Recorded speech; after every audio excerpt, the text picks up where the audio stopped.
After being pecked by a radioactive bird, somewhat mannered, T.Tuthill was compelled to become Kinneas, a Skydude.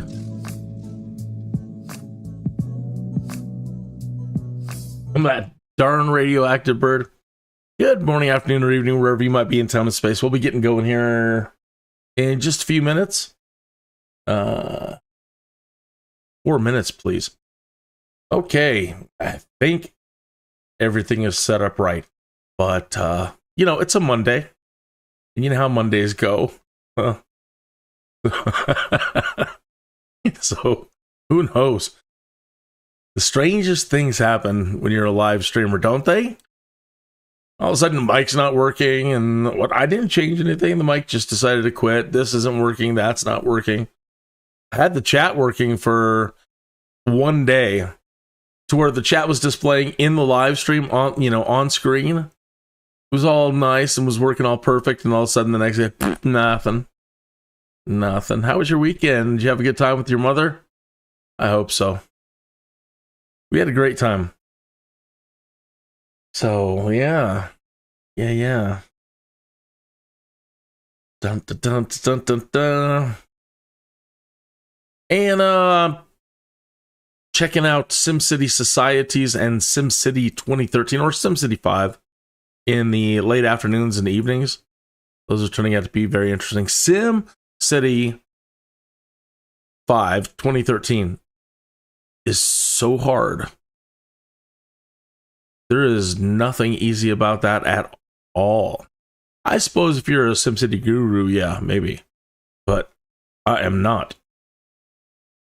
And I've been picking those up again because everybody's wondering what's going to happen with the Sims coming up. And now I know you're turning into a flight sim live stream and you're thinking, what the hell is he talking about the Sims for? But I play a lot of different games and I enjoy a lot of things. And I'm a big Maxis fan. I have been ever since Maxis was, first created.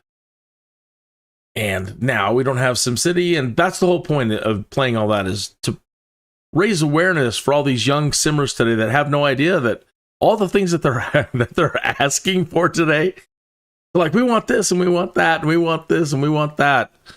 It's like, well, you want SimCity, you want SimCity Societies, you want Simcopter, you want Streets of SimCity. You used to have all those in the pot, and we were supposed to get all of those. But Electronic Arts. So blame them. You could have had all that stuff. Okay, 2 minutes Turkish, and we'll get going. So as you see up here, we have a light cargo transport, and we're in Alaska. This last month, all the flights have been taking us north. Finally up here in the cold wastelands. It's probably not the best way to describe it. I'm sure the Alaskan people wouldn't describe it as the cold wastelands, but it's awful cold for Colorado boy, but I think I would do all right up here. Actually, the weather doesn't seem so bad. I think when I looked at Fairbanks, the average temperature was in the 60s. Now that's comfortable weather. That's not so bad. But either way, we are kind of towards the top of the world, and we're heading a little bit south today, but I don't think it's going to take us outside of Alaska. We're just heading down towards the Mount McKinley area. As a matter of fact, that's what it tells us, is that our destination is Mount McKinley. So I've never been there, so it should be an eye-opener.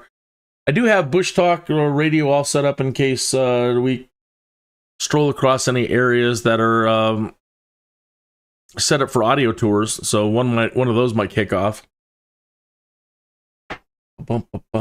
All right, it is 1 o'clock.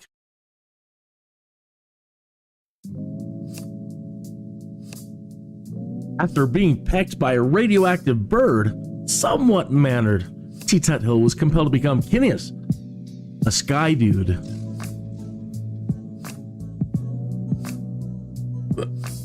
That's me, Kinneas the Skydude. A Skydude. I shouldn't say the.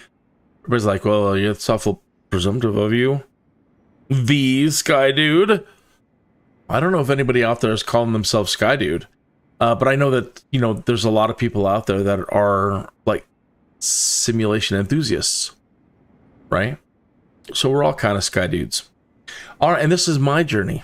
Good morning, afternoon, or evening, wherever you might be. I am Kinneas, and this is my Skydude adventures. We are way north in Alaska, and we have a light cargo run.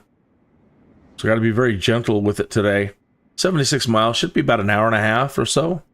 Maybe an hour, 40 minutes, maybe 2 hours, depending on how slow things go. I've got the Bushtalk audio all set up in case we get in case we stroll across any points of interest. That will play. Also, we need to find out, since this is kind of, I do a lot of role playing, you know. So Kinneas the Skydude, he's after being bitten by the radioactive bird, Kinneas, me, I'm compelled to become a Skydude. And in this journey, there's always your nemesis, and they're always out there, and they've got henchmen, and they're always trying to thwart Kinneas from becoming a Skydude. You know who you are. You know who you are. So let's get... I allow them an opportunity to sabotage and try to do something nefarious to thwart Kinneas. And so let me get that out of the way right away for the day. So you see up at the top of the screen my D&D dice. That's a D&D dice. The link to the D&D dice is in the chat. Same with the random failures here. The link to the to download the random failures. Okay, Rand, let's bring this up on top a little bit. Okay, so there's 7 categories that can fail. That the bad guys can cause to fail. And so I'm going to roll a 1d8. On an 8, they're not successful at all. Somebody walked in, they're like, oh, can't tamper with Kinneas' airplane today. Okay, so let's roll the dice. An 8! I am sorry, bad guys. And you know who you are. You know who you are. You are unsuccessful today in getting to my plane before I do my thing and getting any sabotaging in. If they were to do it, let's say I rolled a 1, right? So I would come down to flight controls. Now, here are all the things that they can cause to failure. The ailerons, the elevator, the flaps, right? So let's see what that would look like. So there's 1, 2, 3, 4, 5, 6, 7. There's 8 categories. So let me get a D10. So on a 9 or a 10, nothing happens. They fail. Okay, let's roll it. So 5. 1, 2, 3, 4, 5. In this case, they would have caused the left flap to get stuck. They would have ran up there, walked by it, grabbed their Hubba Bubba bubble gum because they're old, and they would have jammed it into my flap somewhere, and they would have caused my flap to get stuck. And then I have to roll a percentage, like what's the percentage that it'll fail? The fail possibility is 0 to 1,000 in random failures. I don't know why it's not 100, but you get 100 dice, 100 dice, and I rolled a 74, so that would be 740% chance to make it 74%. And then you check all that and save it and then turn it on. And there are a bunch of different factors that can cause it to trigger. Okay. Anyway, we gave the bad guys an opportunity to strike today, and unfortunately, you fellas, you didn't accomplish it. So that's good for me. That's great. Okay, so is there anything we need to do on here? Let's look at the flight plan. Again, I hope you're having a great day. I hope you had a great Mother's Day. Spend some time with your mother. Cruise altitude, flight level 100, so 10,000 feet. Okay. We're taking off straight from runway 14. No waypoints, and we're arriving at AK-06 Mount McKinley. See what that looks like.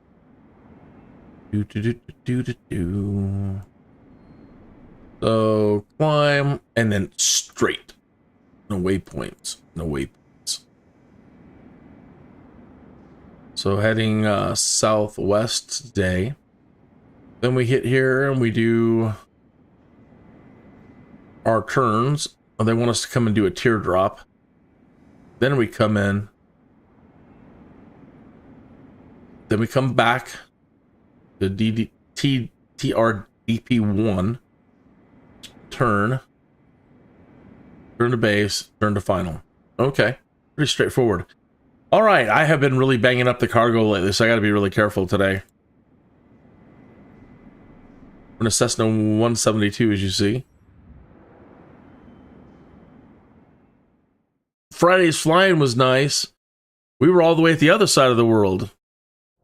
So we're all the way up here in Alaska, and Friday's flying was Patagonia, so just pretty much straight shot all the way down to the bottom of the earth.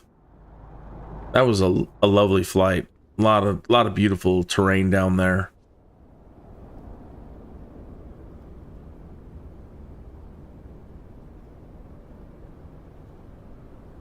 How you doing? Cheers. I hope you had a great weekend. All right, let's remove the chocks. Remove all this stuff. Static port cover. Pitot tube. That wind is really picking up. I don't think it'll be a problem, but might bounce us around a little bit. Hope you don't aren't prone to motion sickness.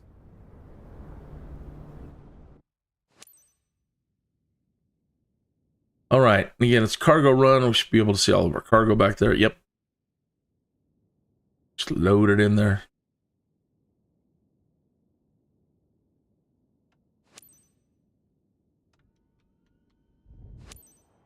Hi there. Hello. Ian? You're all set up. Let me go over the important details with you. Okay. You're carrying manufactured goods on this flight. Standard shipment for our partner based in Cantwell, but super important. You must reach Denali ASAP. The skids have a tolerance with turbulences to preserve the cargo, but it's crucial you keep a smooth yet quick flight. If you also ensure timely arrival, you maintain our high standards of service excellence and everyone's satisfied. All relevant information is in your flight packet, which is uploaded on your map as a reference. Safe flying, Captain. Okay. One moment. Let me turn that up a little bit.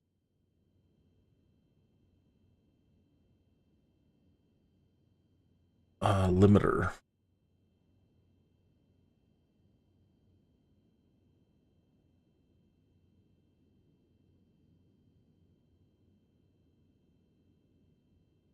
Okay.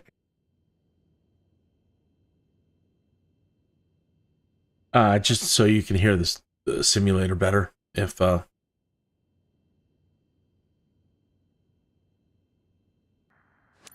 Eielson ground, Kin Bravo, Charlie 859er, with whiskey request taxi for takeoff south departure. Kin Bravo, Charlie 859er taxi to and hold short of runway 14 using taxiway Alpha. Contact tower on 127. 2 when ready. Okay. Get my thing out of the way here and get this screen on. Okay. Taxi 2 and hold short runway 14 via taxiway Alpha Kin Bravo, Charlie 859er. Okay. She told us to go to what frequency? You don't know where the radios are at. 127,200. The radios are up here. Okay.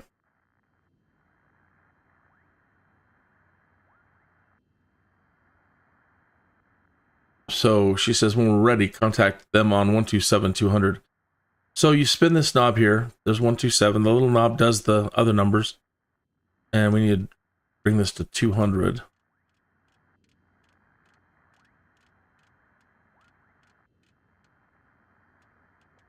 There's 200. And when you're ready, you click the switch. Put it from standby to active. And if you push the button, I believe. Oh, no, I'm sorry. Now nav radios are over here on this side. It's the same kind of thing. You dial the number and then you make it active by using the little double-headed arrow right here. If you have any questions about what's what or what, any questions at all, if I can help, I'm more than happy to help.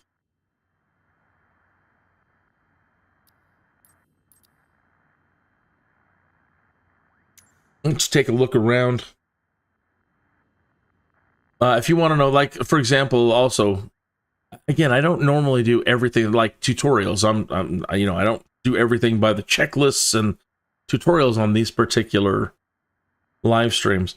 But if you do want to, like, well, he told us to go to taxiway this, and he told us to go to hold shorter runway 14 using taxiway A. Okay. And if you don't have the taxi ribbon on to show you where to go, right, which I do, you're like, well, I don't know how to get around this airport. Go to your electronic flight bag and go to facility charts. Okay. So I don't know that this one's going to show us it, but you see that runway 14 is down at that end. Runway 32 at that end. Wish we could make these bigger. I so wish we could blow up. Maybe they'll fix that in a future release to where we can stretch the EFB out like our old map in 2020. That'd be lovely. All right, so also in the old ye oldie days, we used to have binoculars and you could read the taxiway signs. So, yeah, we got to go way down to that end.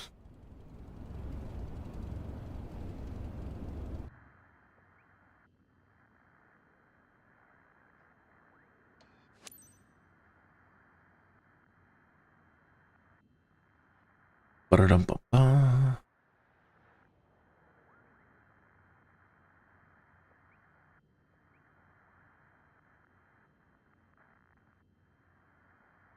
Now, as far as your score goes and airport procedures, I'm not 100% certain that, your score completely depends on, let's say, following these arrows, but that's the procedure that they want you to follow. I'll go ahead and spin around and follow the arrows. Now, remember, they don't want you taxiing any faster than you can walk, which can try a lot of people's patience.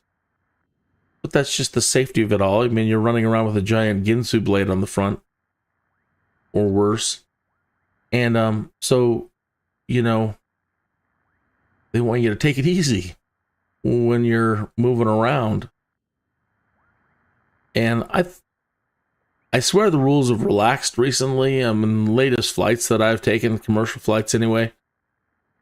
When I was a kid, they used to taxi at walk speeds, even the big airliners.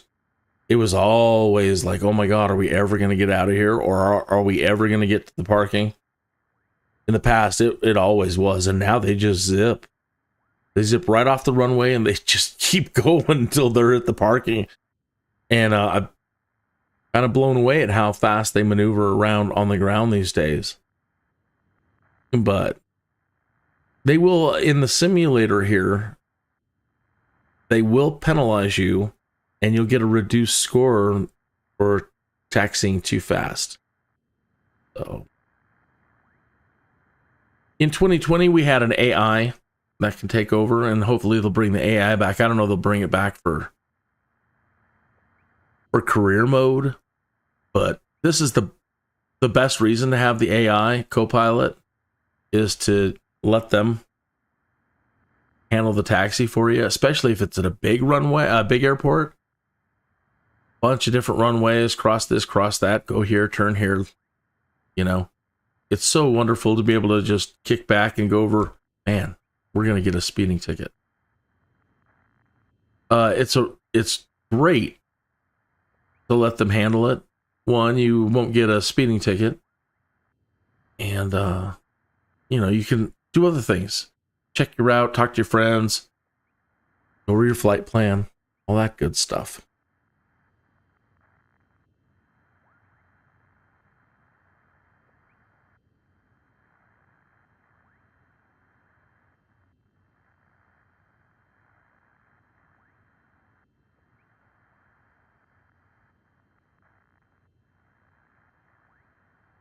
And you might be thinking, man, it's awful quiet.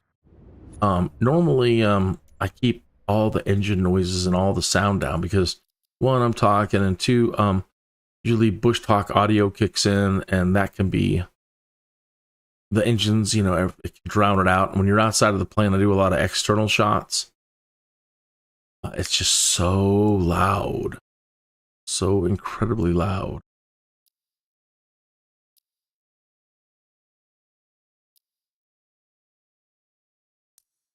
But it can be a little unnerving being so quiet, so I'll go ahead and turn it on. You can hear the rumble a little bit. When we're outside, yeah, let's see how loud it is. Yeah.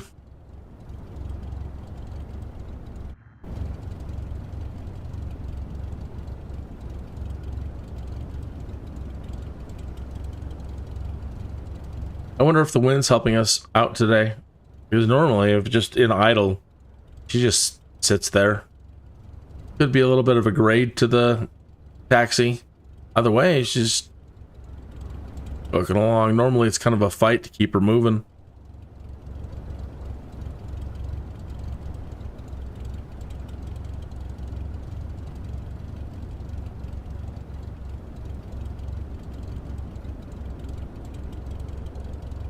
So it was announced over the weekend, the Army is, not that they're going to be phasing out, that's the wording they kind of use though, that they're going to phase out the helicopter. I don't think they're going to be phasing out helicopters anytime soon, but their new, it's a VTOL, it's a vertical takeoff and landing aircraft. That's their new attack helicopter. I mean, I can still see the need for, you know, all their other stuff like the Apaches and everything else. But the contract, or what they're going to develop and start putting out there, is a hybrid vertical takeoff and landing attack aircraft. And that was announced this weekend that they had won the bid. There's plenty of videos out there showing the development of it all, and they've been talking about it for months and months and months, even longer, saying that the Army or the military was going to develop that. But they kind of made it official this weekend.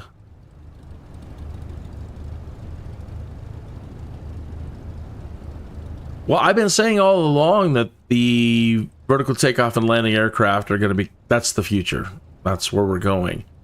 Because, you know, every time you take off and land, especially landing, you're always rolling the death dice. Sure, there comes a time where you're proficient at landing and you significantly decrease the chances of death on landing, but anything can go wrong at any time. And landing is, and it depends on what you're flying too, can be very, very tricky. And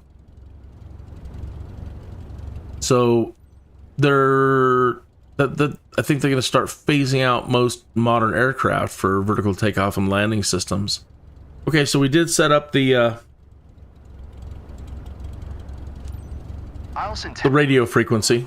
Charlie 859er at runway 14 ready for departure to the south.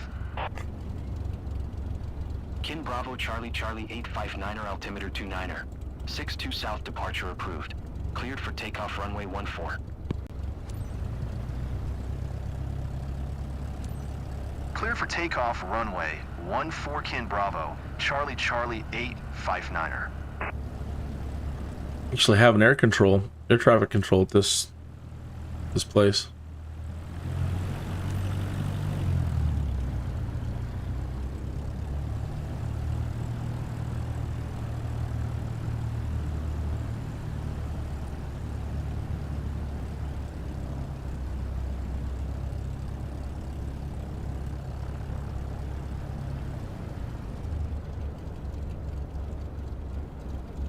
Yeah, that wind is strong. Look at that. Look at our windsock out there.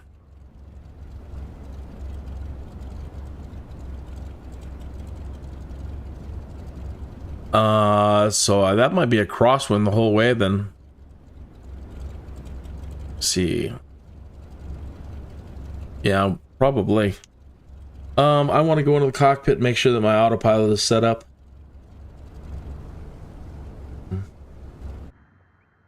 Okay, so our flight plan told us that we're going to 10,000 feet. So let me adjust our altitude. You'll be looking right up here. And knob for it on both controls are right down here in the lower left-hand corner. The big one is for thousands of feet, small one is for hundreds of feet.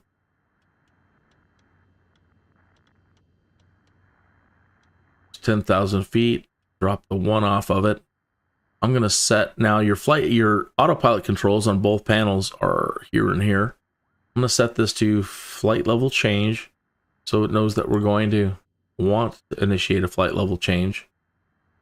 We're going to tell it to use the GPS. Right now it says roll. So click on nav. That switches it over to GPS. All right.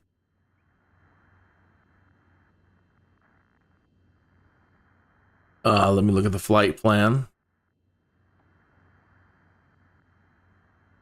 And there's no darn waypoints, so it's just kind of like direct to enter. That'll set the set it. Okay. So as soon as I get up off the ground, I'm going to go ahead and initiate the autopilot, and it hopefully will make everything nice and smooth. They really want us to keep this cargo unscathed, not bounced around. This wind might bounce it around though.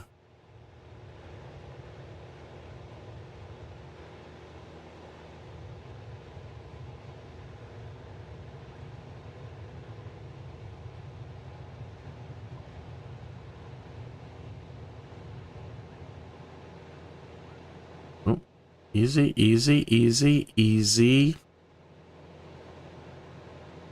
No gears to raise. Let's raise our flaps though.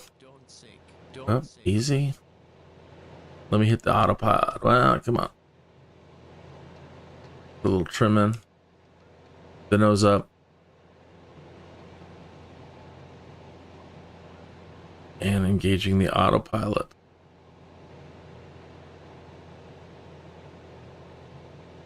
Kin Bravo Charlie 859er, continue for south departure. Oh, that's so rough. Eielson Tower, Kin Bravo, Charlie 859er, continue for south departure.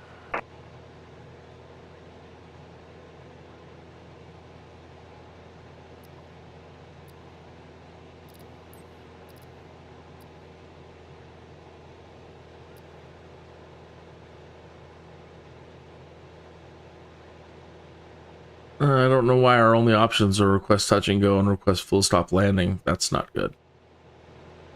There's no way to clear.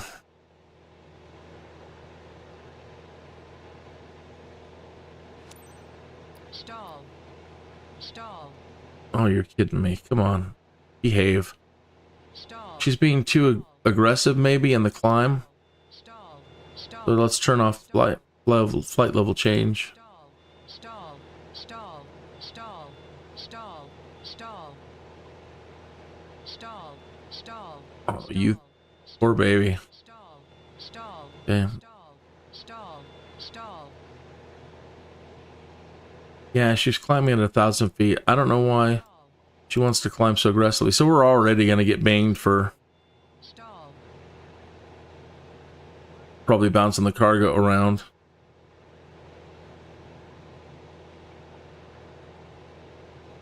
Stall.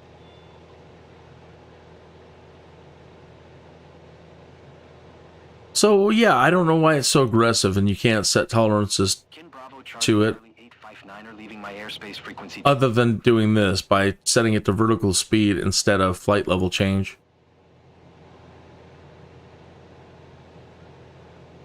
There we go. Eielson Tower, Kin Bravo, Charlie 859er, frequency change. Okay. I'm tuning the approach, people.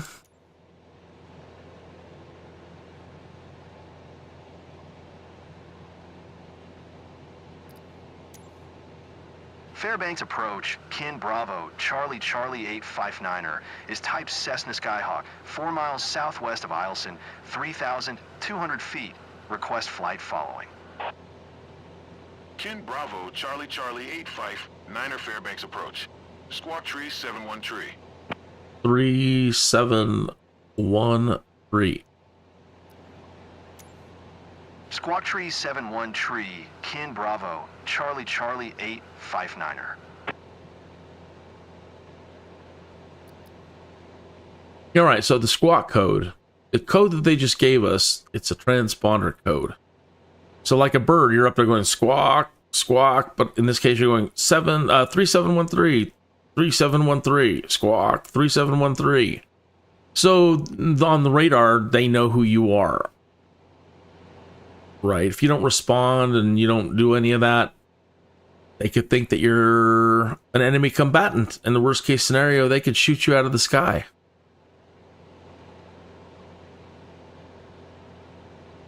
Right? Got to protect the homeland airspace. So that's what the squawk is about. In general, it's just to keep track of people. And there's a lot of people up here. Well, not in the simulator, but in the real world. I've turned off all the AI traffic to save a little bit of CPU power.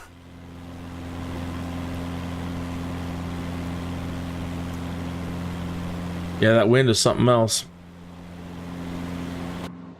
The wind is 15 knots. Actually, it's giving us a little bit of a push, but it is kind of pushing us sideways. It's a 13 knot wind at this elevation. All right, so let's check out Alaska.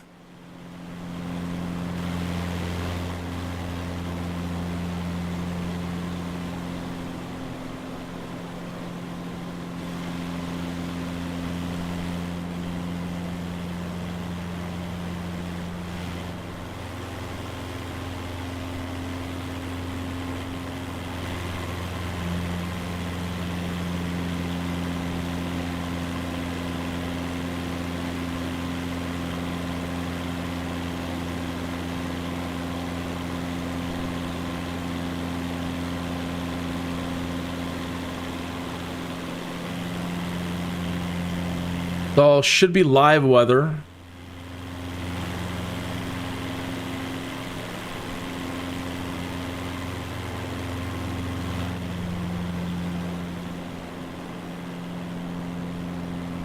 Provided by Meteo Blue. What a technical achievement. Just take it for granted looking at it. Maybe not, give it a thought, but what they're doing is pretty darn amazing. And what they and Microsoft are doing together in partnership to simulate it all. Quite amazing.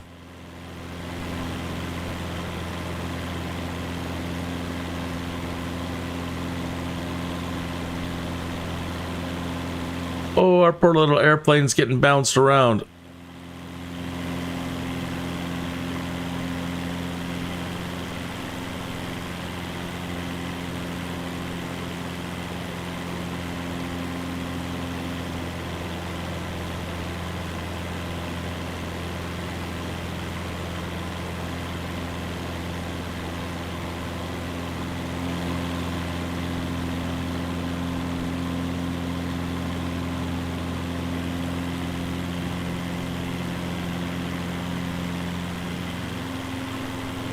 So I noticed that they called it Denali.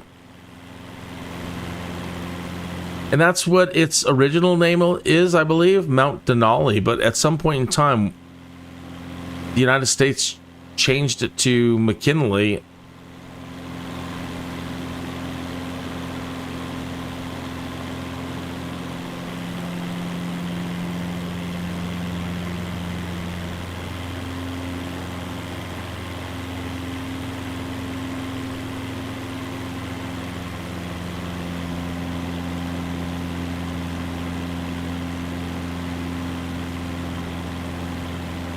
I used to watch Ancient Aliens all the time, so anytime I see like a bunch of flat ground, all of a sudden I see mounds that look like little pyramids, and then other areas that look like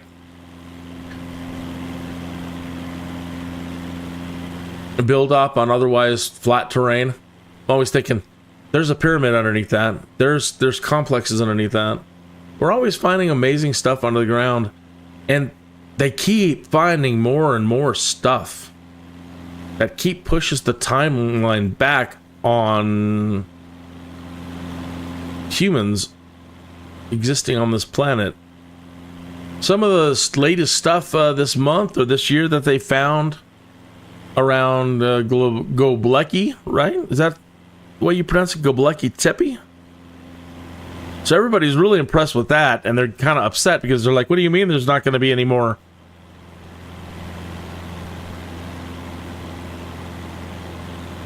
archaeology or whatever, more uncovering of Göbekli Tepe? For whatever reason, they kind of want to stop. Everybody's really upset about that.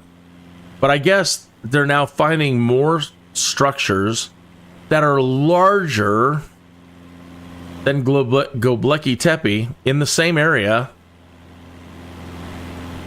with the same type of giant T structures and facilities that are even bigger.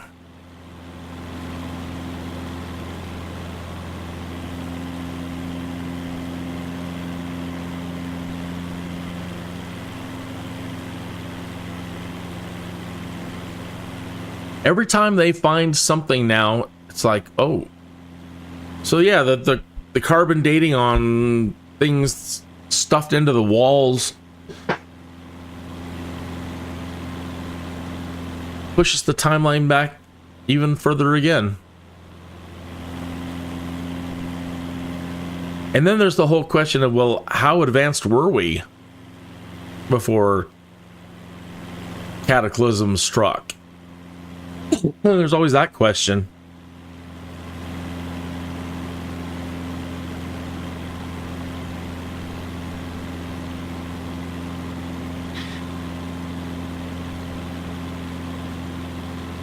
"33 minutes after the hour."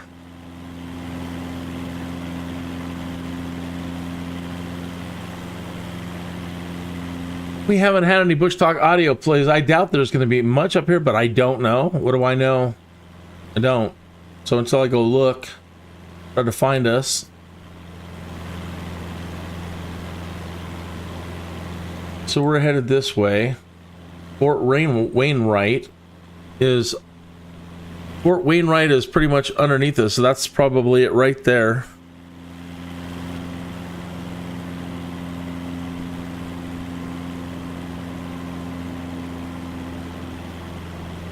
And I don't have any information on it other than that it's there. I don't have any audio tours for it.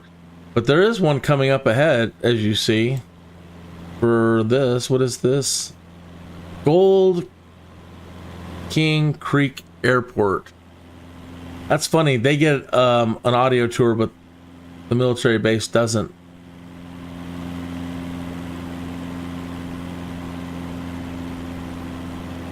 And then we're headed this way.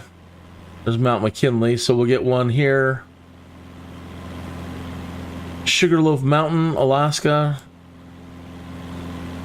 Mount Healy.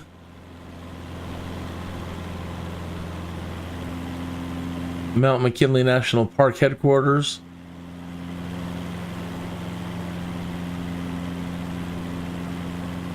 They don't actually have one for McKinley.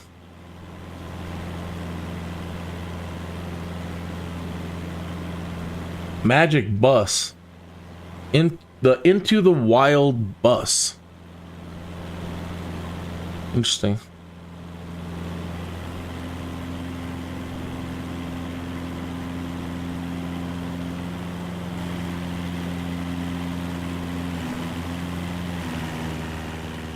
See what I mean about the engines being really loud out here?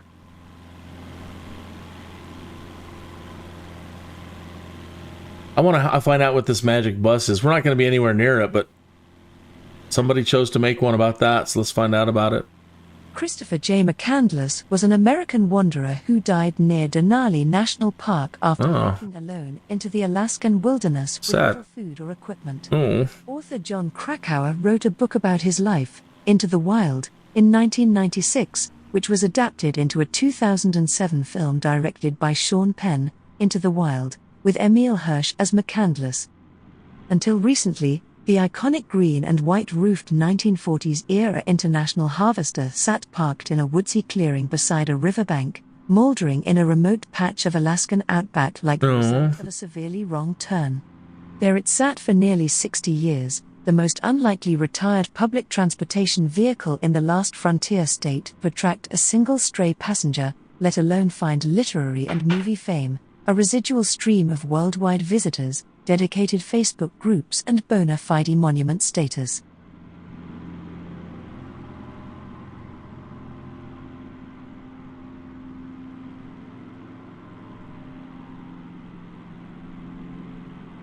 Kind of sad. North of there, we're not going to be anywhere near it, but here's another audio tour. Clear Air Force Station. Clear Air Force Station is a United States Air Force station radar station for detecting incoming ICBMs and submarine-launched ballistic missiles to NORAD's Command Center and to provide space surveillance data to Air Force Space Command Space Control Center. CLEAR's and /FPS 123 upgraded early warning radar is part of the solid-state phased array radar system. The historic property was one of the Alaska World War II Army airfields and later a Cold War BU site providing NORAD data to Colorado's BU Central Computer and Display Facility. That's here in my home state. Wow, it's a relay station, and as you hear, early warning system, but it's relaying the information to my home state here in Colorado, to the NORAD station. The ground doesn't look so great today. Let me turn up and bump up the ground textures, the ground rendering. Yeah, it's only at 105. Try to boost that baby up.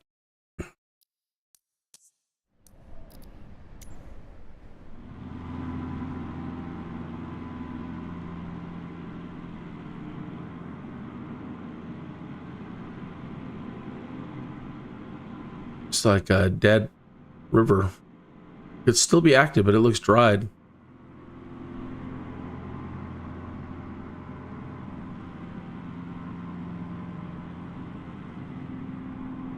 Oh yeah. I remember reading Herodotus when I was growing up about the movement of these massive ancient troops. The Greeks or whomever. But one phrase that he kept using that a friend of mine and I both found just terribly intriguing was that they were talking about the army moved into the area and they drank the river dry. Hey man, have a good flight, says Swiss 583. Hey, thank you.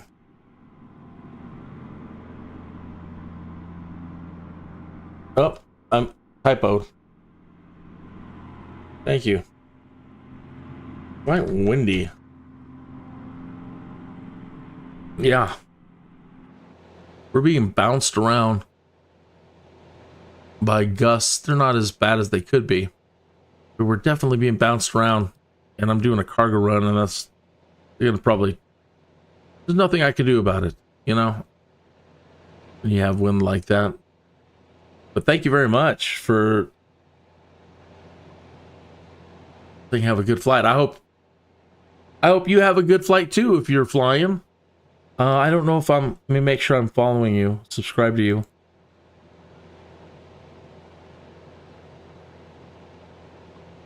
I'm not subscribed to you, Swiss 583. Let me subscribe and take care of that. And you have a great flight. You, as I get a frog in my throat. You have a great flight too. So you posted just 1 hour ago the PC-12 NGX in VR. How fancy. You've got windy takeoff. Yeah, you had the wind today too. Windy takeoff.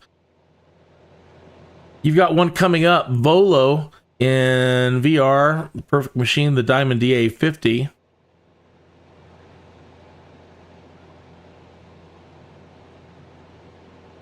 The Beechcraft 18.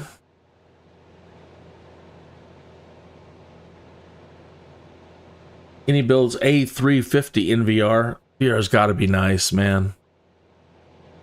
1 month ago, VR full immersion Pilatus PC12. I'm going to have to check these out. Cool, the Swiss 583 intro.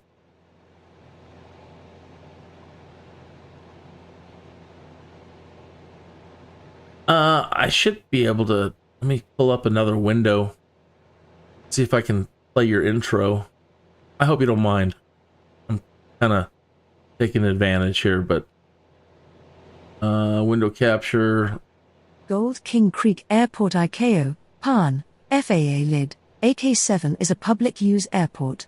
It is 39 nautical miles 45 miles, 72 kilometers southeast of Fairbanks, Alaska, and is owned by the state of Alaska. And PF. Facilities and aircraft. Gold King Creek Airport covers an area of 30 acres at an elevation of 1,720 feet above mean sea level. It has one runway designated 927 with a gravel and dirt surface measuring 2,558 by 17 feet. For the 12-month period ending December 31, 2005, the there it is. Had 50 general aviation aircraft operations, an average of 4 per month. All right, just a tiny little airstrip. Okay, so Swiss 583's channel. And as you can see, the latest one here is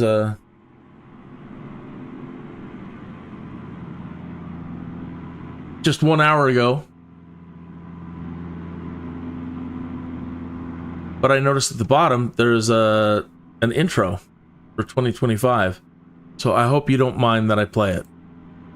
I enrolled in this program because I really want to be able to help animals. Animals are just everything to me. That's cool. Medical has definitely helped me. Love the animals myself. In my future. I like the music.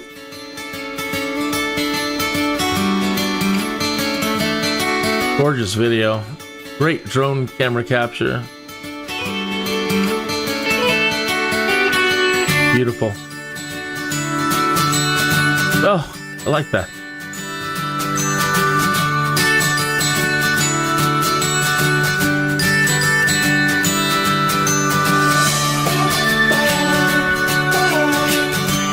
I love that livery.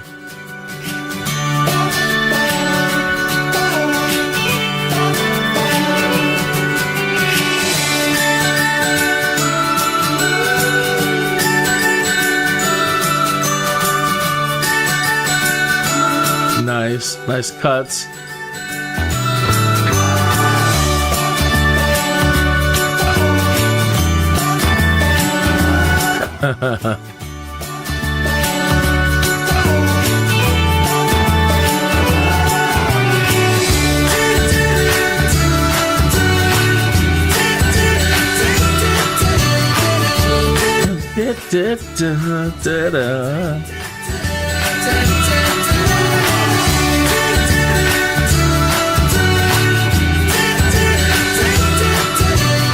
You might get a pop-up.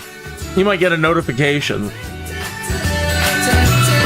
You might get a notification that I have used your copyrighted material in my live stream, and I hope you don't mind. If you do, I'll have to do a quick little edit, but I hope you don't mind, one similar to another. So make sure you go out and check out Swiss 583's page.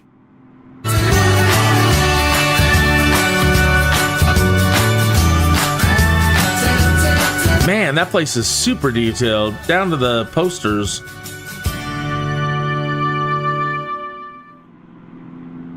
Oh, that was great. I don't want that one.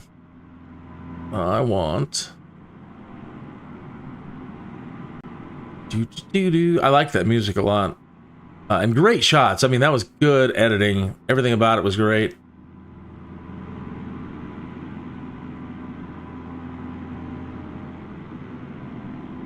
So yeah, and if you're into checking out VR, I'll have to check it out later. I would really like to get VR, but I really need to get foot pedals first.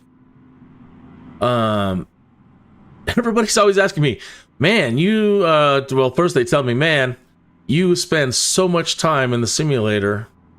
Are you going to do it for real? I don't know. I think I'm more afraid of flying than ever now that I know how. That is some neat weathering on the ground there. Interesting patterns. But I'm always saying, I think I would do okay if, okay, an emergency situation. I like those. Who doesn't love those emergency hypotheticals? If we were in an emergency and you had to get in a plane and fly somewhere. Could you do it? Maybe.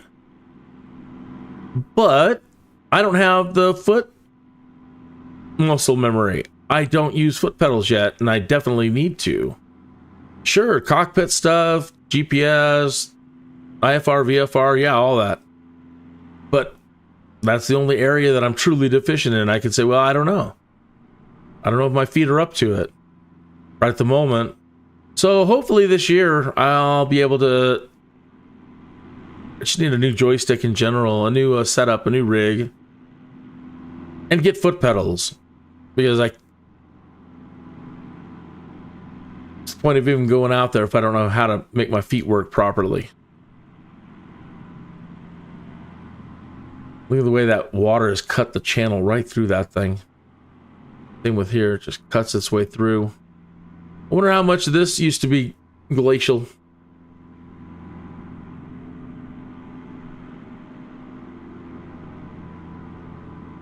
Oh, it is getting rugged.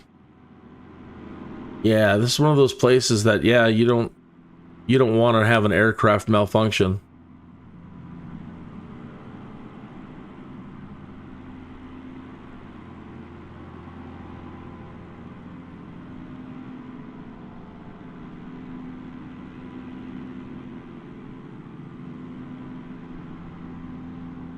That's cool. I am so happy a flight simmer stopped in. Thank you so much. Thank you, Swiss 583. Thank you. Means a lot. You made me day, Captain.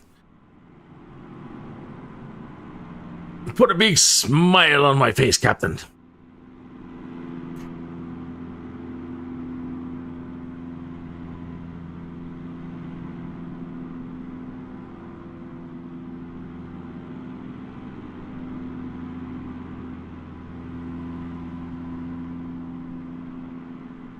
Oh, I should have got your page while I'm there. People are really cool and they're really good about following people's rules. They don't take advantage. And what I mean by that is that when somebody comes into your live chat, the first thing they normally don't do is come into your live stream and say, hey, check out my channel. It's like, dude, I'm streaming here. People get offended by that. And so I'm not like that. So if you want to promote whatever you're doing, your channel, and if not, I hope you don't mind if I do. So if you are interested after watching that intro trailer from Swiss and you'd like to go to that page, that is Swiss 583's channel link. Oh, misspelled. Channel link.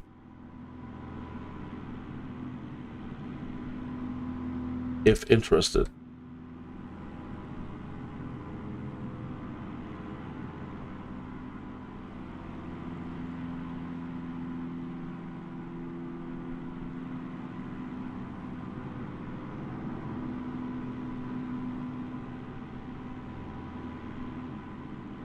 Man, I hope we were up high enough. The flight plan told us 10,000 feet. So as we start getting a little closer, I'll pop back into the cockpit and start seeing how it looks from that perspective. this is other than being terribly scary, the thought of crashing down into any of this. I'm a mountain person, so it's beautiful to me. That's so funny. We're Mother's Day was yesterday, and my mother and I were watching. She's fascinated by these videos that Christine and I watch occasionally about a family from Azerbaijan, and they put out videos on YouTube of just mostly it's just this Azerbaijani couple. He's working on their property, on their farm stuff, and she's in every video she's cooking something, and I guess she's the town wedding cook. By the way, she's always making a big batch of food up, and they live in a beautiful place. And so I'm sitting there with my mom and catching some of that, and they did a couple of shots of the mountains.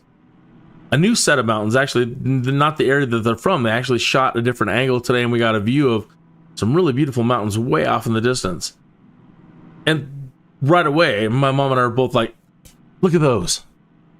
Those are beautiful. She's a mountain person, too.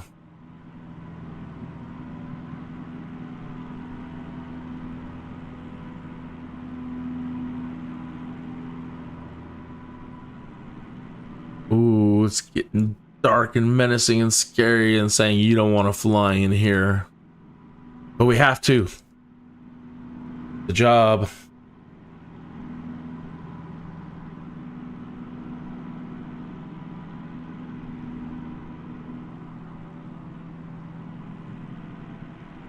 Whoops. I'm over there trying to move my camera around, and I'm still in the chat, and I'm just stringing together a whole bunch of gobbledygook. All right, nearing the top of the hour. Let me grab my coffee. Cheers. Here's to your health, well-being, and prosperity. Okay, let's hop back into the cockpit. See what we can see.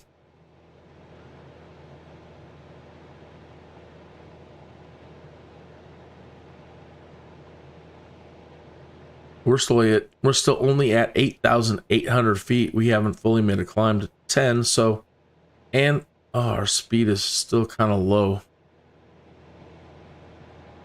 As a matter of fact, I don't like. That's one thing. This plane, I actually don't enjoy flying this thing.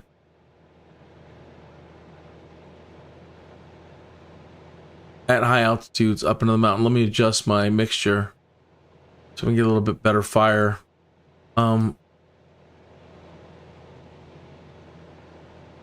Usually at ground at 8,900 feet in Colorado, it's not giving me a readout. I don't have any tool tips, but we're usually 50% or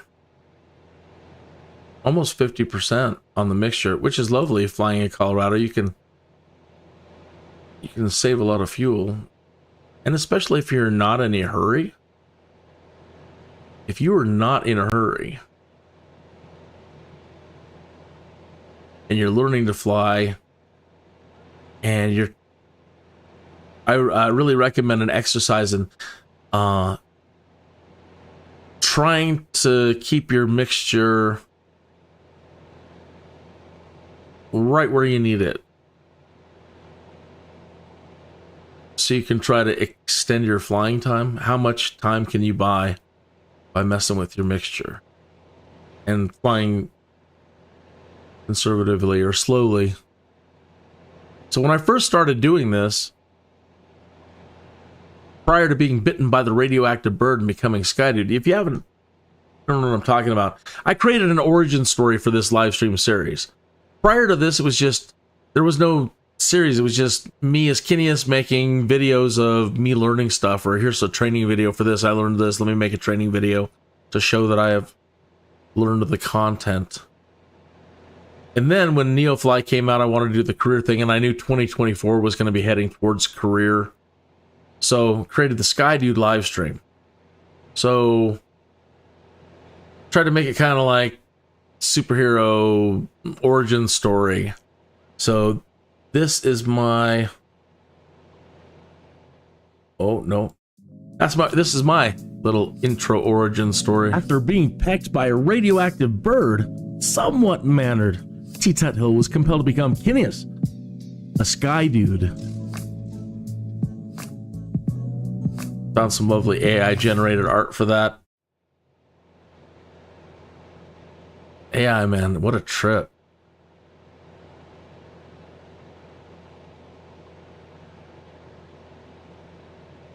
$9,000 feet. I think we're going to be okay. Oh, not you. Wow. That's a hotkey? By a radioactive bird, somewhat mannered, T.Tuthill was compelled to become Kinneas. Wow. I have discovered I have a hotkey set. I'm just trying to, in the simulator, pop out and there. Give us this view. So I think we're going to be okay. Yep. Man, that's scary looking. But beautiful. Yeah, I know what you're thinking. Well, if you have to, Kinneas, put down over there. You're right. That's exactly what I would do. Try to get her over there. Best glide speed, right? Oh, or down there, but like that. But even landing in that patch, that doesn't look so hospitable to land on. That kind of looks like okay. But along there, that doesn't look like a whole lot of friendly places to consider next to that stream of water. But that, on the other hand, out there, don't you think some of that stuff looks like it would give us a much better chance of surviving? Back there, even over here, it's a little too many trees. Too many trees, unless we land on the top up there. Then we'd have to hoof it. Hopefully we're not hurt.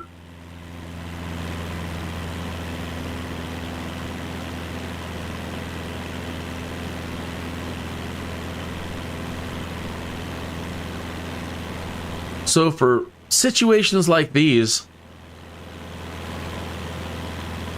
it's going to get interesting. They're coming out with the camp out utility again. And I have yet to have the bad guys roll any failures that would have caused me to crash. And if you don't know what I'm talking about, and you're just tuning in for the first time, let me hop back into the cockpit and lower the noise. Okay. So, trying to add some role play to the live streams, I've added in Dungeons and Dragons dice and a random failure app. And I give the bad guys an opportunity to try to sabotage the aircraft before I go. And then there's all these different categories on the random failures of areas that can fail. Flight controls, gear, fuel, panel, engine, brake, and other.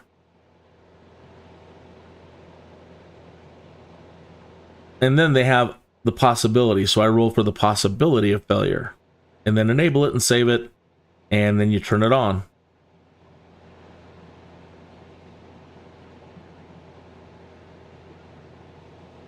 Now, these are all the settings that can cause it to trigger. And they're all on. Speed, altitude, time, and instant failure.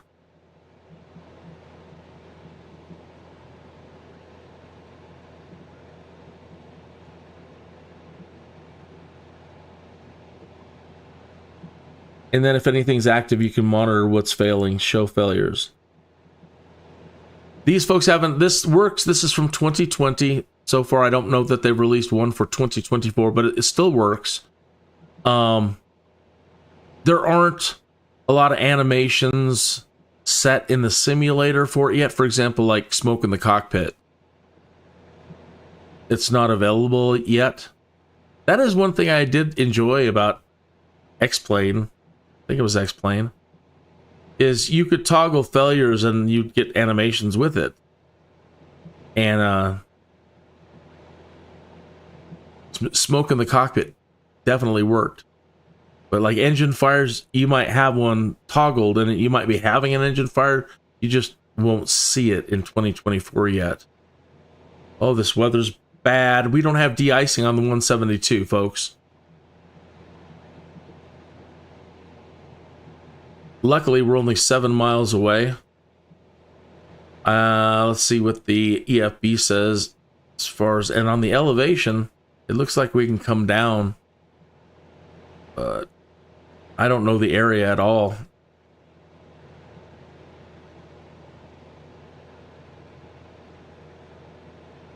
Where's our EFB?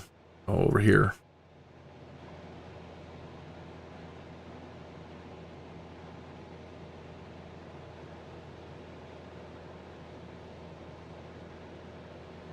Oh, and we're icing. Oh, criminy. 2962.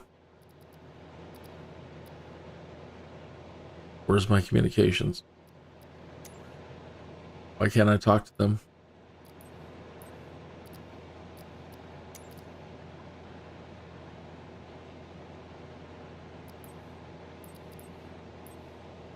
That's weird. I don't have a nearest airport.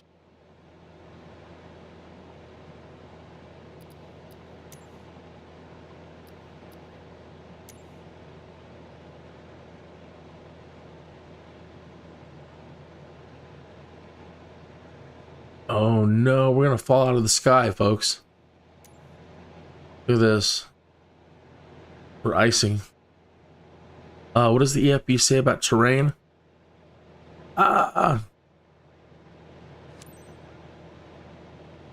It just popped. Art of contact.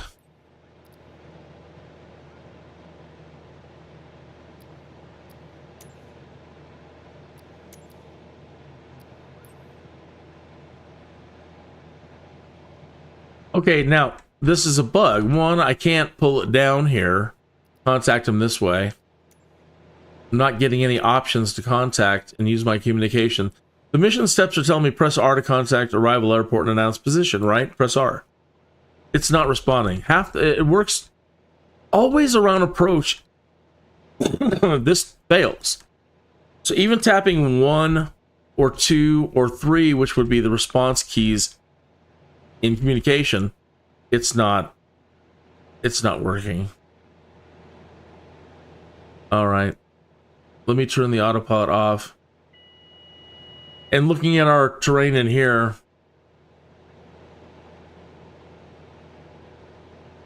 I can try to do our best to keep us from hitting the ground, but we've got to come down.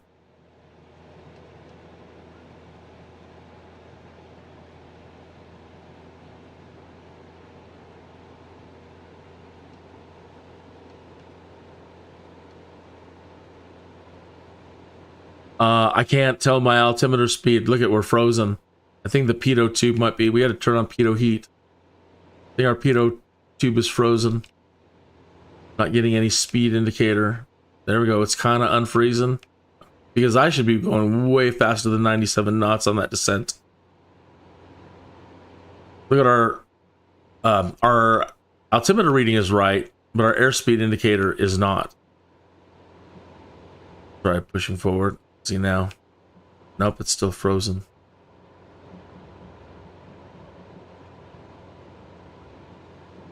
Even without the bad guys striking, we're having drama.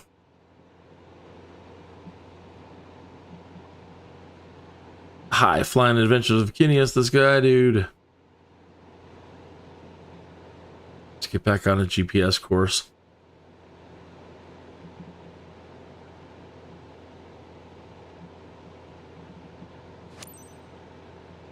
Press R. I'm trying.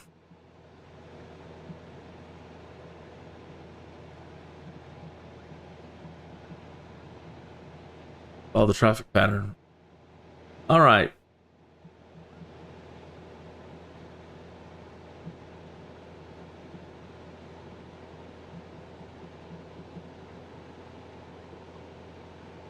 traffic pattern is.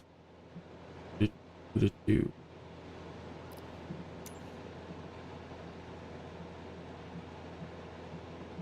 don't have the charts, I don't have the VORs, and normally you do it by radials. They don't have any of this put into the, you know what? I didn't load it into the flight plan. Once we're in here, load to send route to avionics. In which case I might actually have the teardrop now. And the plane's turning the wrong way. No plane. Go the other way. There's a police song out there that says, you know, like, my plane knows which way to go. Sometimes my plane knows which way to go. Okay, we've got our airspeed indicator back, and boy, it's telling us, Kinneas, you're gonna rip a wing off. You doing, man? Think I know where I'm going and what I'm doing? Just a plane.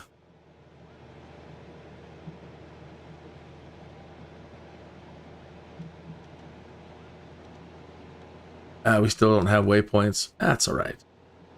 That's speeding again. Overspeeding again.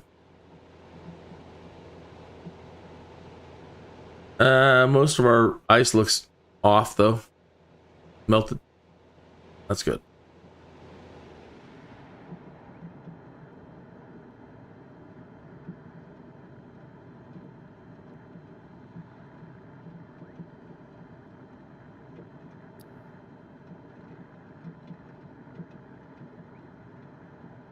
Ah, okay. Yeah, we're way high.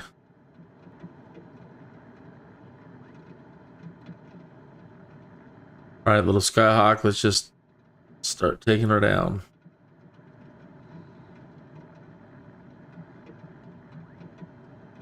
I love the 172 Skyhawk. They're like, if you know, you could have any plane that you want. Usually within reason, because I'd want an Archer Midnight, and those are going to cost a pretty penny. For sure, the 172. What a beautiful plane! Joy to fly in the simulator.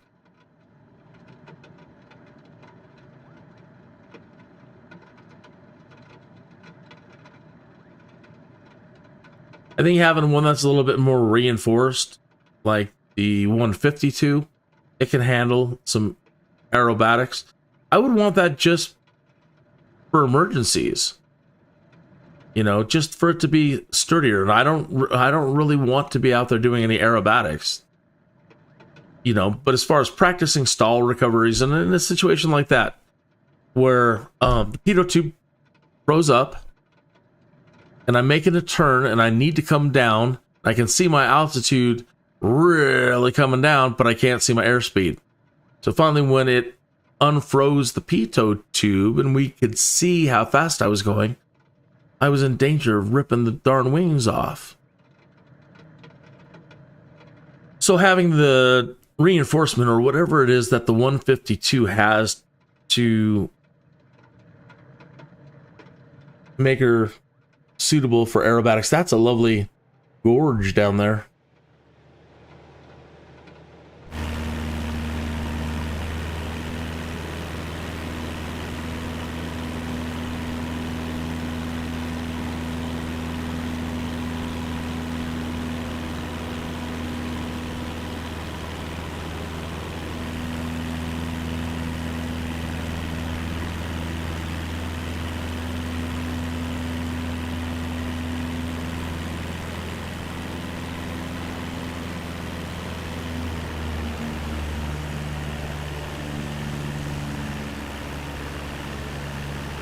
For a moment, I forgot I had cargo. Not that it's going to matter. We've been getting bounced around this entire time. I can't imagine we're going to get a good score on this at all. Be truthful.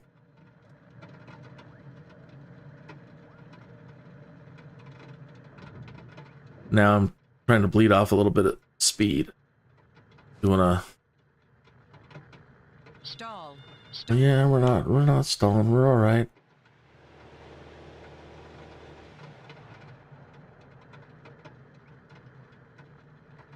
A slip. Trying to do a slip. 500.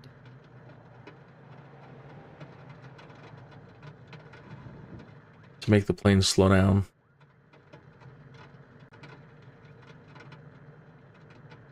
Now in this case, I really can't tell which is the road and which is the runway. I'm guessing this is it. That's the road. Okay. See the cars now.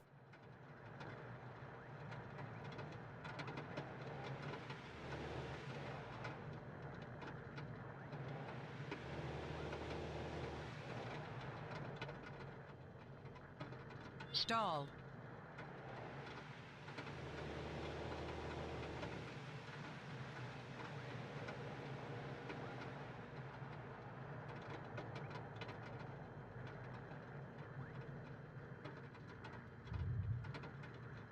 Stall. What did it say there?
So yeah, I didn't expect once we spawned in that we would get a very good score after feeling the wind right off the bat and those gusts. So I knew that the packages were going to get bounced around. Didn't expect the cold front to move in on us, but that's Mother Nature for you. And you just got to roll with it. And so the icing, I should have probably been planning for a descent, but I didn't work up the flight plan. So if it was a real world procedure, and I know I should do it,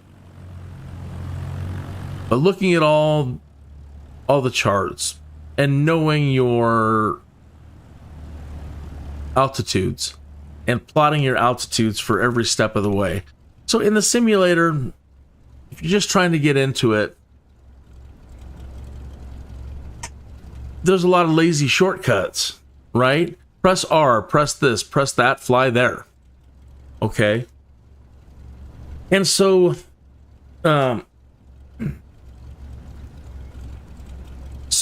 again, not taking the time to, you know, before doing a live stream to go through everything. To know all the weather predicted along the way, to know all your altitudes every step of the way. So that after, you know, on the descent, for example, what am I coming down to? What does the area look like? Having all the charts available and ready to go.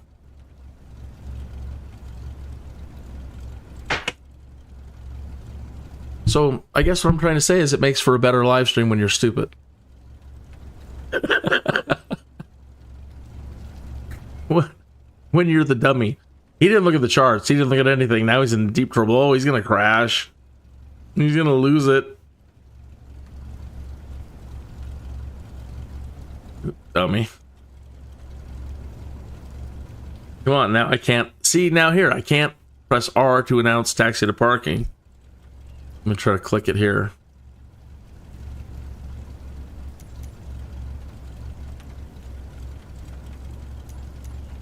I'm clicking that and I'm pressing R.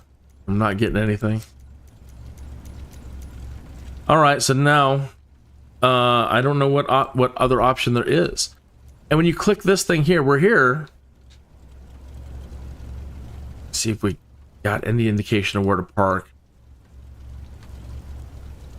I might have to hit the skip to shutdown button, which reduces how much money you make. Anytime you have to fast forward it to do anything. But it's broken. So you may find yourself with no ATC. Doesn't click there, did anything, pressing R, nothing. Try to pop out of the window and pop back in. Nope, doesn't do a thing. Clicking 1 on the keyboard, pushing 1, nothing. Clicking here, nothing. All right. Hold spacebar to skip the shutdown. And all we have to do is shut down. So I was saying I don't expect a good score, but we'll see what the computer says. Cargo integrity, 49%. Respect condition of the aircraft, 95%. Airline procedures. Yeah, I guess we could have followed the teardrop and the pattern in a little bit better.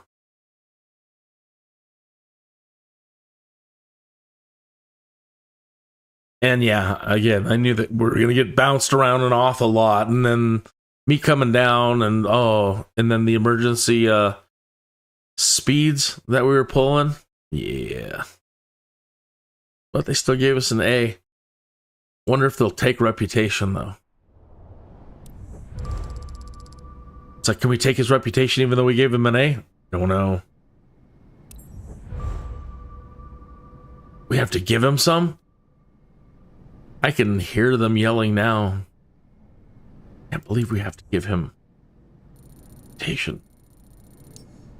Boy, but what's bad is sometimes when the thing fails by itself, nothing you've done at all. And they take huge chunks of reputation from you. That hasn't happened recently. I was doing some agricultural missions, I think, recently, and I crashed a bunch of times. It was definitely my fault for the reputation hits. Hey, how are you? How are you? Cheers. Okay. So, thank you to... Oh, you're kidding me. Oh, you're kidding me. I forgot to put this stuff away through the whole last bit of the live stream. So that's been up this whole time.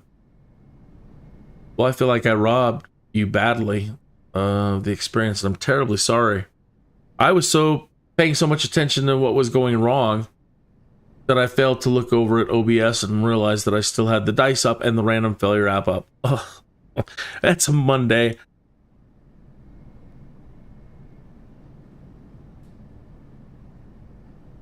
Dang.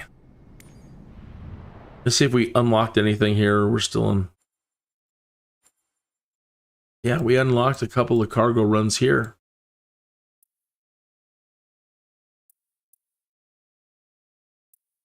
How far will that take us? To the ocean. Man. Got any airliner flights? This back to the States?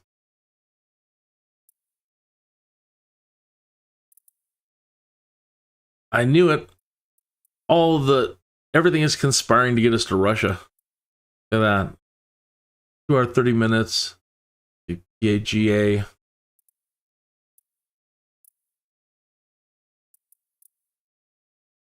I knew we were going to end up in Russia.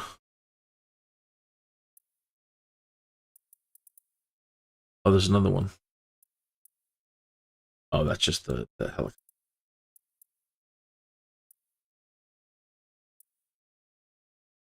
Two hours and 30 minutes. 3 hours. North.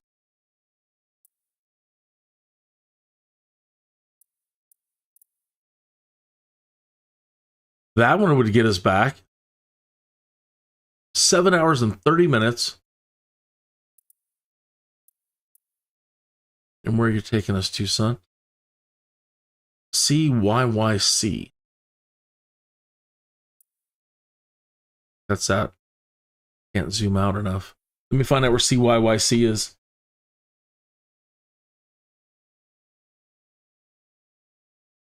CYYC is... Oh, that would take us back to Calgary. And then from there, I'll bet we could find another flight. How long is that one? Now I'm wondering if I want to go to Russia.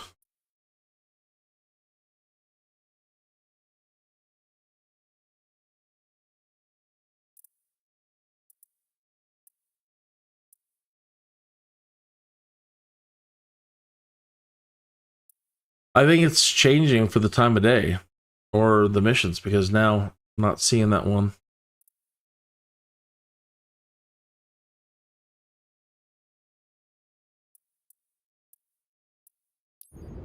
Oops.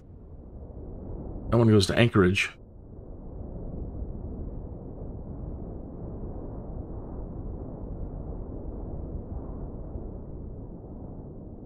Kind of.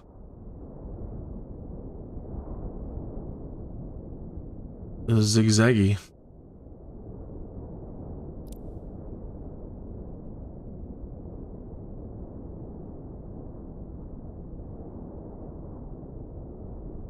I can't believe I had those darn screens up.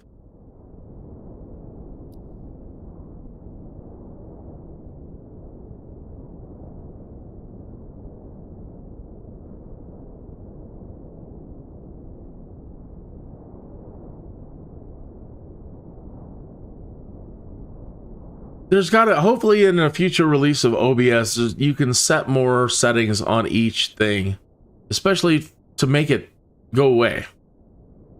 So if you open a window, you can set it to, well, I'm going to display this window, but no matter what, the window will fade out after 1 minute. We need more securities and backups in OBS like that.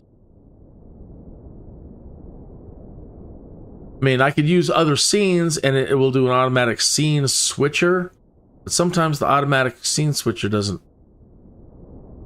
Maybe I'm just making an excuse. Maybe that is the way to go.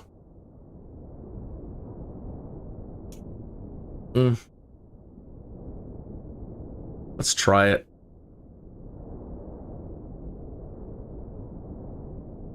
So let's create a new stream.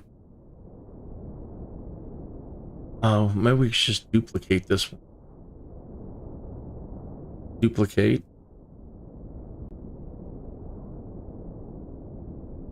Okay. So this one has the random failures, Bushtalk, the dice.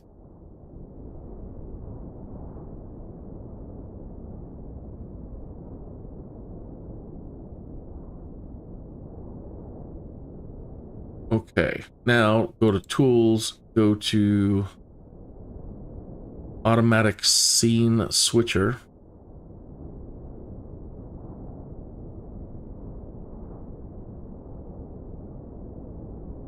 Add it.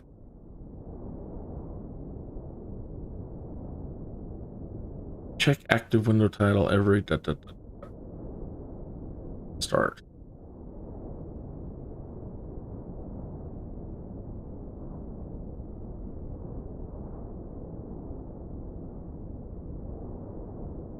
Switch to MSFS.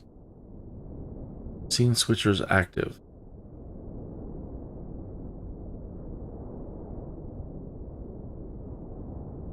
So, what's 300 milliseconds? Why don't they just give it to you in minutes?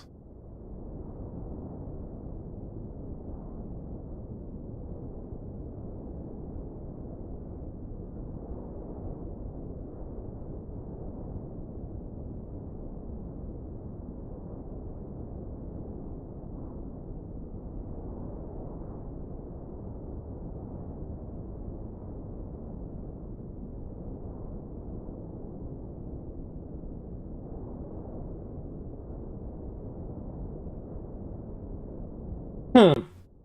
300 milliseconds. Check active window title every 300 milliseconds. Well, it should have switched then. 300.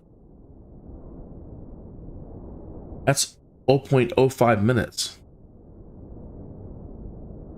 Switch to close. So I click on it. Shouldn't you go back? Okay. Oh, my bad. Turn this off in here.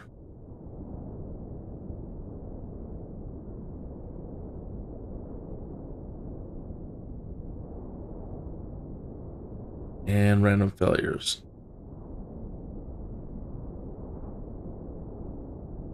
Okay. The stream. They shouldn't be tied together. Oh, that's pissing me off.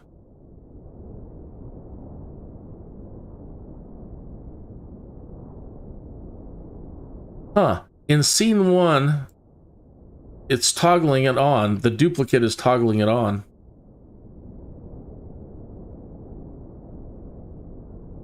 You're kidding. All right, well, let's delete that scene then.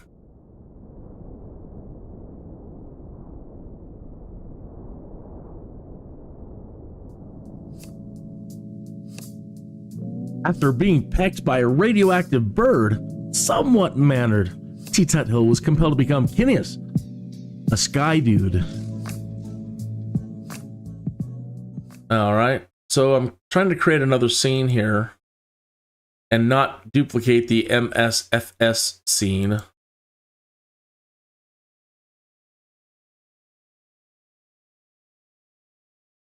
Add existing.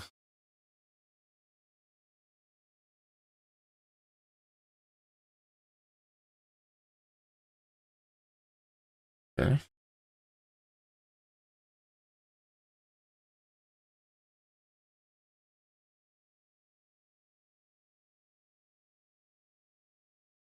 So you can't add in. You have to create a new one. I think. Okay, so let me try this. Now let me add in a window capture. Add existing. Ice. Okay. Let's go back to MS.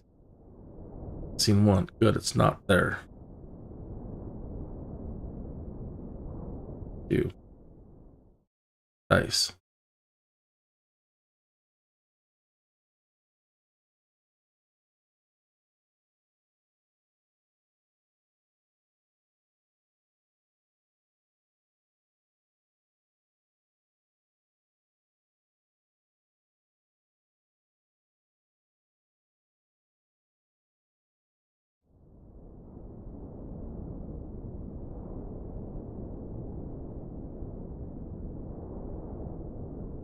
All right, let's put it on scene 2 and then just hang here for a second and see if it automatically switches back.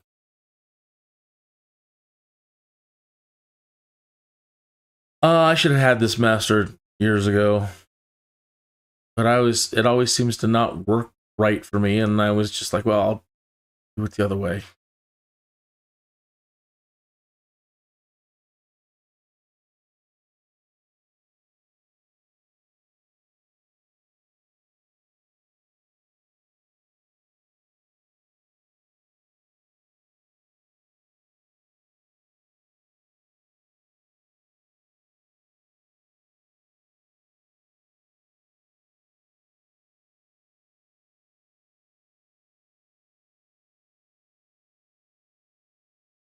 Yeah, like that. It should have switched back already.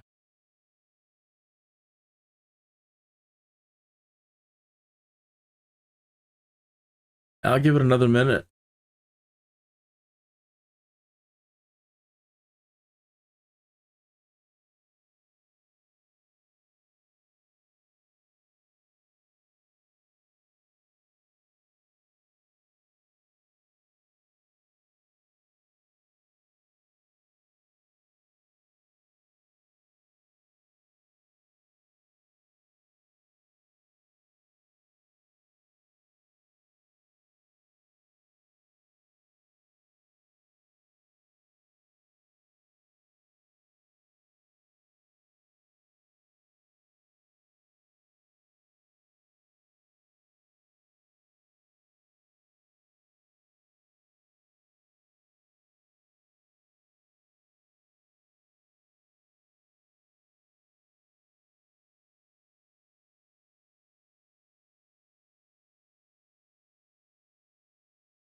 Yeah, so that's the thing. If I click, then it changes. Don't switch.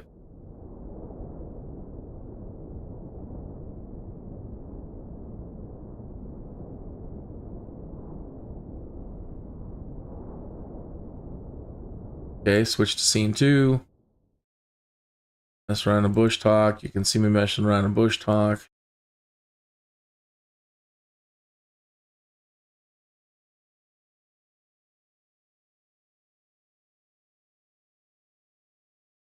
Now let me leave it for a second to see if it switches.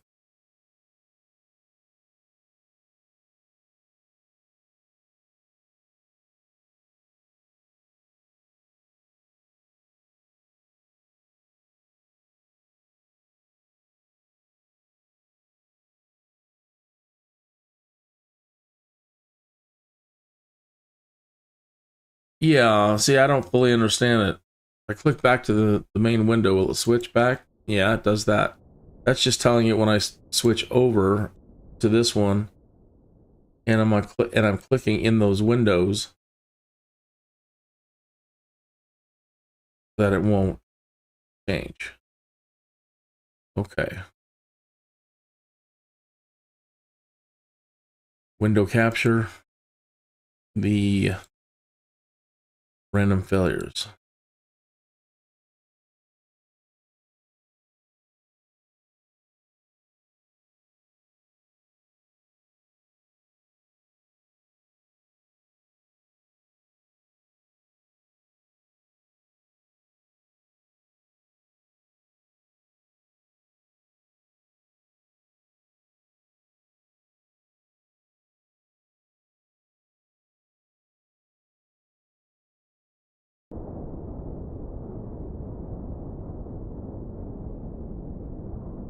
Gold King Creek Airport ICAO, PAN, FAA LID, AK-7 is a public-use airport.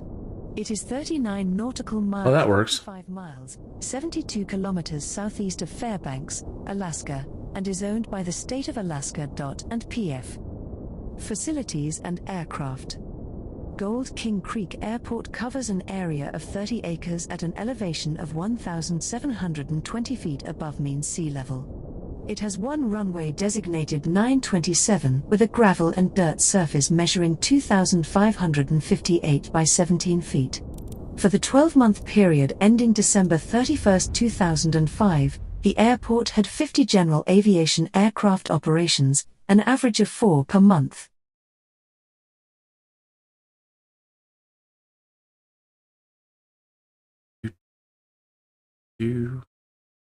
AK-06 McKinley Park, it's still loading in. Maybe? No. It was interesting. Kind of was like a TV channel switching.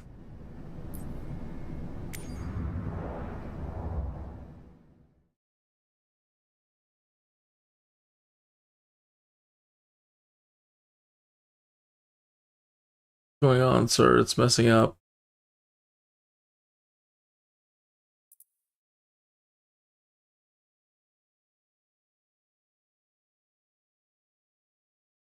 Yeah, we need a much greater zoom out distance for all the jobs. Some of them kind of vanish when you get out here, and you really need to be able to see them, how far they're going. For example, I'm trying to get that. Well, I can pull up missions list.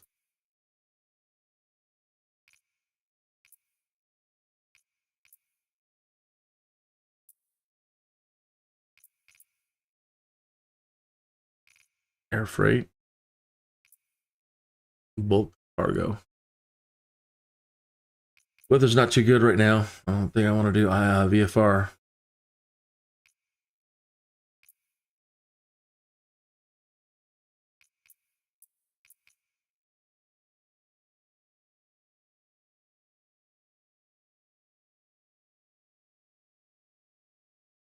I haven't flown one of these Heart Aerospace aircraft yet.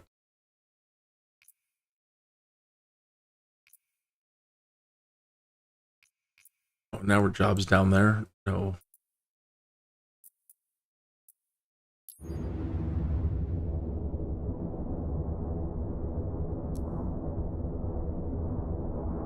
Man, the server is laggy today. Gold King Creek Airport ICAO, PAN, FAA LID, AK-7 is a public use airport.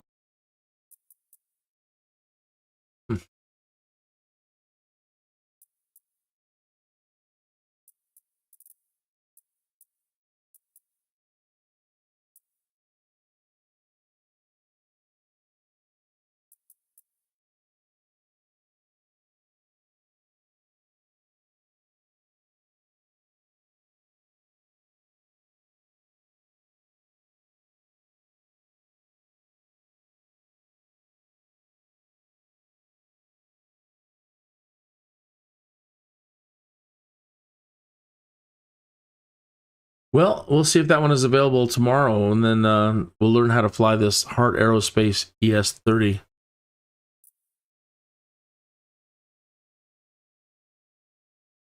Okay, you have a fantastic afternoon. Thank you again to Swiss 583 for stopping in today. I really appreciate it. The link to the Swiss 583 channel is in the chat room, and some fantastic content over there, so check it out. All right, folks, I will see you tomorrow.